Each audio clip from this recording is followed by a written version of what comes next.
নমস্কার বন্ধুরা, আমি সুমনা আর আমার এই ছোট্ট ছাদ বাগানে তোমাদের সবাইকে স্বাগত। ছাদে এসে প্রথমে কিন্তু আমি দোপাটি ফুলের গাছগুলোকে সব তুলে দিচ্ছি, কারণ গাছগুলো অনেকটাই শুকনো হয়ে গিয়েছে। আর গাছগুলোকে তুলে দিয়ে দেখো কৌটোগুলো থেকে কিন্তু মাটিগুলোকে সব বের করে নিয়েছি। আর মাটিগুলো ডেলা ডেলা হয়ে রয়েছে বলে হাত দিয়ে দেখো একটু গুঁড়ো করে দিচ্ছি। দিয়ে এর মধ্যে কিন্তু অল্প করে একটু গোবর সার মিশিয়ে নেব। দেখো অল্প একটু গোবর সার নিয়েছি, আর এই গোবর সারটাকেই কিন্তু ভালো করে মাটির সঙ্গে মিশিয়ে নেব।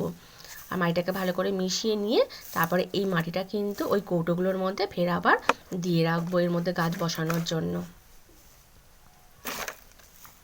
আর একেবারে কিন্তু এই কৌটোগুলোতে হচ্ছে মাটি ভর্তি করে রাখবো না, কারণ মাটি একেবারে ভর্তি করে রাখলে কিন্তু গাছ বসানোর সময় অসুবিধা হয়, ফের আবার হচ্ছে ওপর থেকে মাটি কিছুটা তুলে নিতে হয়।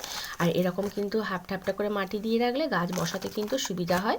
আবার কোনো গাছের হচ্ছে মাটির দরকার হলে কিন্তু ফের আবার গোড়ায় দিয়ে দেওয়া যায়।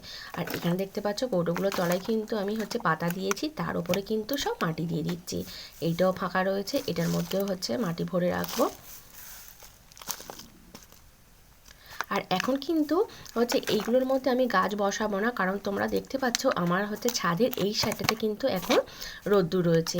কিছুক্ষণের মধ্যে ছায়া পড়ে যাবে, তারপরে কিন্তু আমি ছাদে এসে তখন হচ্ছে গাছগুলোকে বসিয়ে দেবো। আর এখন দেখো এতটা মাটি বেশি রয়েছে, ভাবছি এই মাটিগুলোকে হচ্ছে আলু গাছের গোড়ায় দিয়ে দেবো।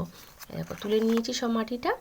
দেখো আলু গাছগুলো কত বড় বড় হয়ে গিয়েছে দুটো গ্রো ব্যাগের মধ্যে। আর এবার কিন্তু এই দেখো মাটিগুলোকে দিয়ে দিচ্ছি, কারণ এই মাটিটার মধ্যে অল্প একটু গোবর সার মেশানো রয়েছে, তাহলে কিন্তু এই মাটিটা থেকে গাছ কিন্তু একটু খাবার পেয়ে যাবে।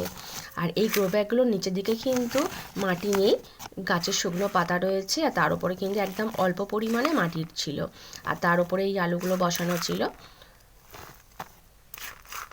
দেখো মাটি দিয়ে দিয়েছি দুটো গ্রো ব্যাগের মধ্যে, এবার কিন্তু জল দিয়ে দিচ্ছি। জলও দিয়ে দিয়েছি। আর এই কৌটোটার মধ্যে কিন্তু রসুন বসিয়েছিলাম, কত সুন্দর দেখো গাছ বেরিয়েছে। এই প্লাস্টিকটার মধ্যেও বসিয়েছিলাম রসুন, ওখান থেকেও দেখো গাছ বেরিয়েছে। আর মধ্যিখানে যে চারা গাছগুলো সব জাল দিয়ে ঢাকা ছিল, আজ কিন্তু জালটাকে সরিয়ে কিছু গাছ এই সাইডটাতে রেখেছি, কারণ মধ্যিখানে জালটা থাকলে কিন্তু খুব অসুবিধা হয়। আর এই সাইডটাতেও কিছু রেখেছি, আর ভয়ে কিন্তু জাল সরাতে পারছি না। আর দেখো এই দিকটাতে হচ্ছে ছায়া পড়তেই আমি কিন্তু ছাদে চলে এসেছি গাছগুলো বসাবো বলে। এইগুলো কি ফুলের গাছ বলো তো? এগুলো হচ্ছে ক্যালঞ্চা ফুলের গাছ। আর এইগুলো হচ্ছে চন্দ্রমল্লিকা ফুলের গাছ, এইগুলোকেই সব বসাবো।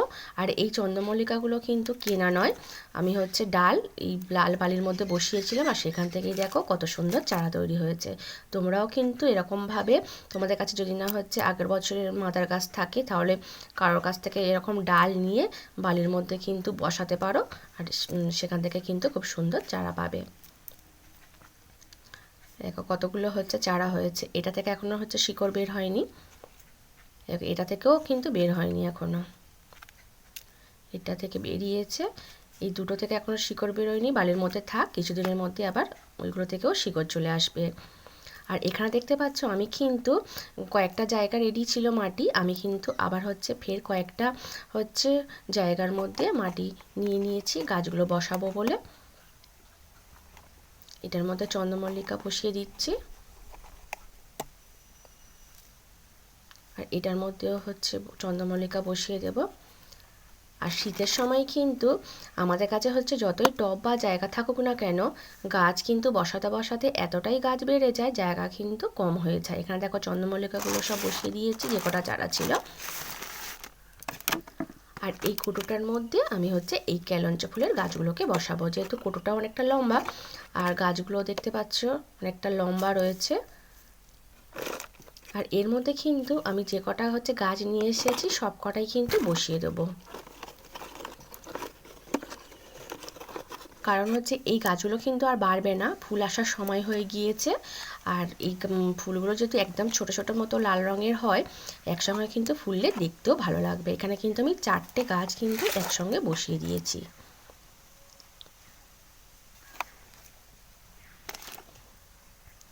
আর এইগুলো হচ্ছে দুদিন আগে যে আমি হচ্ছে প্লাস্টিক দিয়ে হচ্ছে গ্রো ব্যাগ তৈরি করলাম বিস্কুটের প্যাকেট দিয়ে, সেই গ্রো ব্যাগগুলোতে দেখো মাটি দিয়ে নিয়েছি। আর এর মধ্যে এই গাঁদা ফুলের গাছটাকে বসাবো। এই দেখো কার মধ্যে গাঁদা ফুলের গাছ বসিয়ে রেখেছি, জায়গা ছিল না বলে এর মধ্যে হচ্ছে বসিয়ে রেখেছিলাম। আর কত সুন্দর দেখো শিকড় হয়ে গিয়েছে।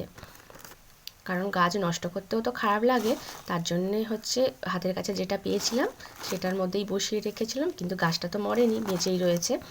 দেখো এর মধ্যে গাছটা বসিয়ে দিলাম। আর এইটার মধ্যেও হচ্ছে একটা কিন্তু গাছ বসাবো। এই দেখো গাঁদা ফুলের গাছ, এর মধ্যে কিন্তু দুটো গাছ রয়েছে। ওই যে জায়গা ছিল না বললাম, ছোট ছোট চারা গাছ কি করব, ছোট ছোট জায়গার মধ্যেই বসিয়ে রেখেছিলাম। আর দেখো পুরো মাটির সমেত কিন্তু আমি এর মধ্যে বসিয়ে দিলাম। সাইড দিয়ে একটু কিন্তু মাটি দিয়ে দেবো এবার।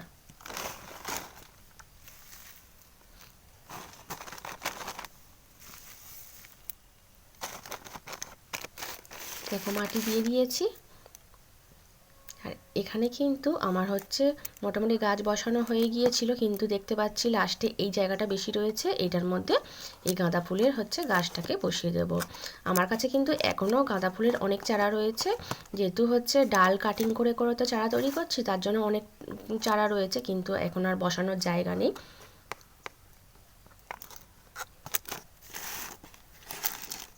দেখো এটাকেও হচ্ছে বসিয়ে দিয়েছি।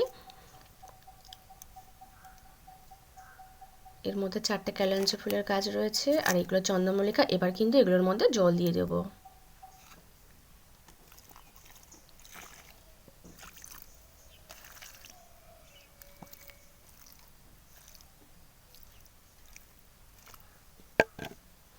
দেখো জল দিয়ে দিয়েছি।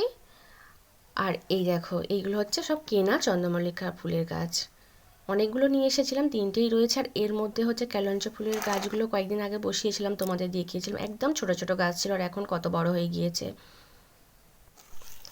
আর এই বেডটার মধ্যে কিন্তু বেগুন গাছ ছিল, গাছগুলো সব নষ্ট হয়ে গিয়েছে, মাথাগুলো সব কিসে খেয়ে নিয়েছিল। আর এর মধ্যে কিন্তু এই বিনসের বীজগুলোকে বসিয়ে দেবো। এই বেডটা কিন্তু শুধু ওই শাকই রয়েছে, মূলোর শাক রয়েছে। আর এই বীজ থেকে কিন্তু চারা বেরোতে বেরোতে আমার কিন্তু শাকগুলো আরেকটু বড় হয়ে যাবে আর তোলা হয়ে যাবে। কিন্তু দেখো দুটো করে হচ্ছে দিচ্ছি, দিয়ে মাটি ঢেকে দেব।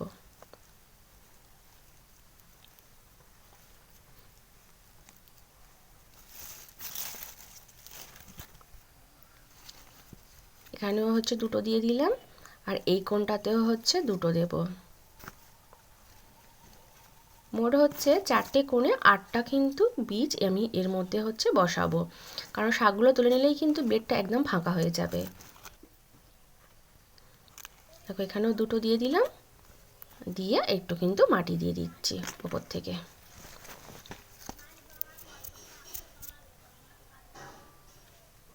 আর এবারে কিন্তু আমি পুজোর জন্য কিছু ফুল তুলে নেব।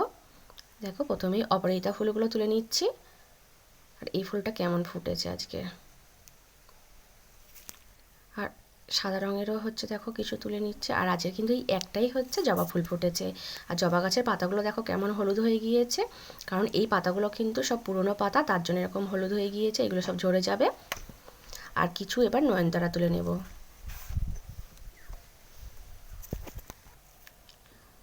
আর এখানে দেখো আমার কিন্তু সব ফুল তোলা হয়ে গিয়েছে। এখন কিন্তু ফুল একদম কম। আর এই দেখো জিনিয়া ফুলটা কবে কিন্তু ফুটেছে, এখনও কিন্তু প্রথমে যেমন ফুটেছিল তেমনই কিন্তু হয়ে রয়েছে। আর এইগুলো সব কুঁড়ি এসছে ফের। আমি তো এর আগে কখনো জিনিয়া ফুল গাছ বসাইনি, এই প্রথম, তার জন্য হচ্ছে কীরকম জানি না। আর এদিকে দেখতে পাচ্ছি এই ডালিম ফুল দুটো থেকে মনে হচ্ছে ফল দাঁড়াবে। এখানে আরও হচ্ছে ছোট ছোট সব ফুল এসছে। এই দেখো এখানে। আর এই নয়নতারাটা গাছটা দেখো কিন্তু অন্য রঙের, কালারটা কিন্তু অন্য। আমার যে আর দুটো রয়েছে ফুল তুললাম, ওর থেকে কিন্তু অন্য বীজগুলোকে তুলে নিলাম। আর আজ কিন্তু বন্ধুরা এই পর্যন্ত, টাটা।